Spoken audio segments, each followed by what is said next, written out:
Hello learners of all ages, my name is Mr. Montgomery. I teach 4th and 5th grade math, and today we're going to be talking about multiplication properties.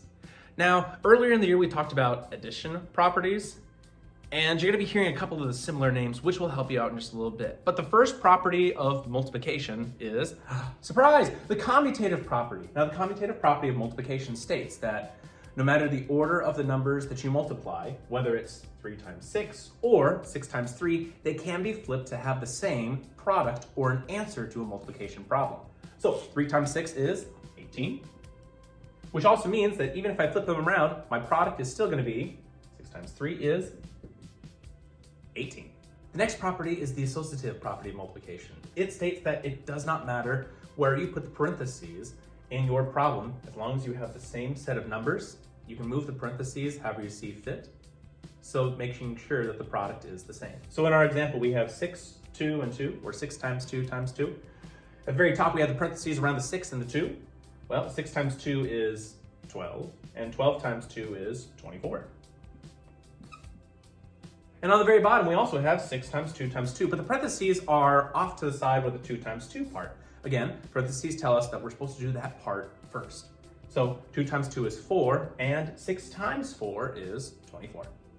Now, when it comes to the identity property of multiplication, it's a little bit different than the identity property of addition.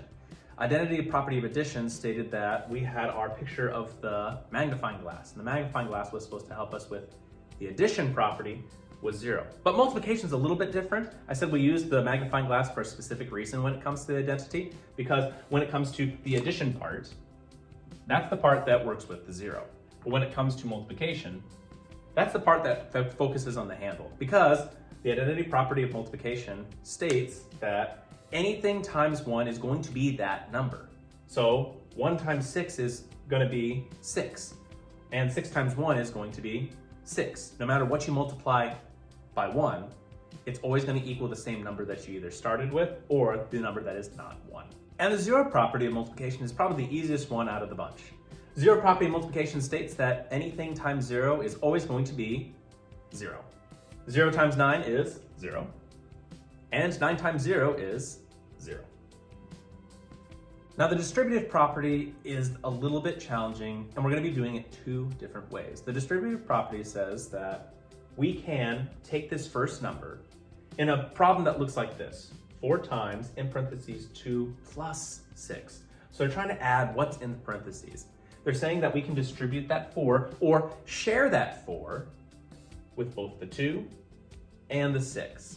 So let's do that part first. Distribute is just a fancy word for sharing, or equally sharing something. So when it comes to distributive property, I'm going to share this 4 with both the 2 and the 6. And I'm going to make 2 sets of parentheses to show that I'm doing 2 separate things. So we have 1 set of parentheses, another set of parentheses, and I'm going to be taking 4 times 2 first. Well, what is 4 times 2? Well, 4 times 2 is 8, so I'll have 8 in my first set of parentheses. And now I'm going to be taking 4 times my second number, 4 times 6. Well, 4 times 6 is 24. Now, what I didn't use was that plus sign. That plus sign is going to be staying over there. So now I have 24 plus 8. Well, let's count up. 24, 25, 26, 27, 28, 29, 30, 31, 32. 32 is my answer. Now, moving on to the other side, showing that we can do it either this way or this way. That's what the distributive property is saying, that if we distribute, we should get the same answer. But again, whatever is in the parentheses, we do it first.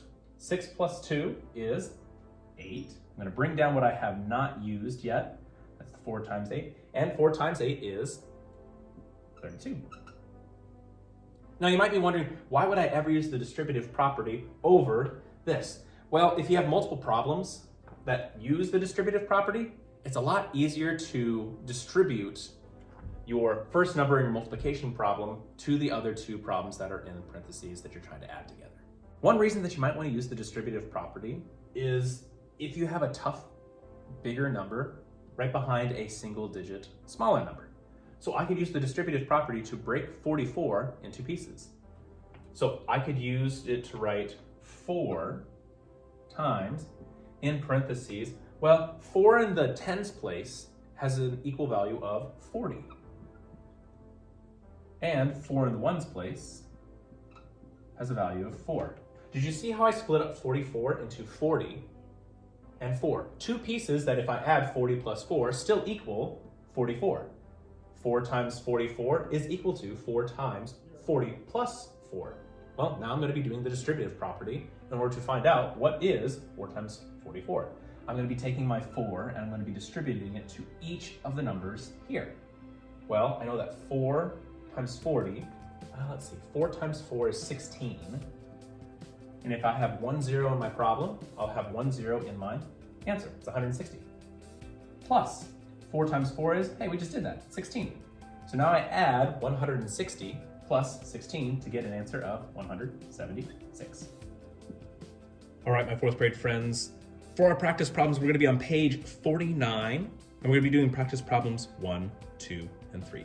On the board, slightly to the left, under where it says lesson 4.1, I put a brief overview of what each multiplication property stands for. As a review, commutative property states that it doesn't matter which order you multiply in, you should get the same answer. Associative property is using parentheses, but only multiplying with parentheses. The identity property is anything times 1 is always going to be that number. Zero property means that anything times 0 is going to be 0. And the distributive property uses multiplication and addition. If you have any questions, fourth graders, please feel free to ask them when you bring this to class.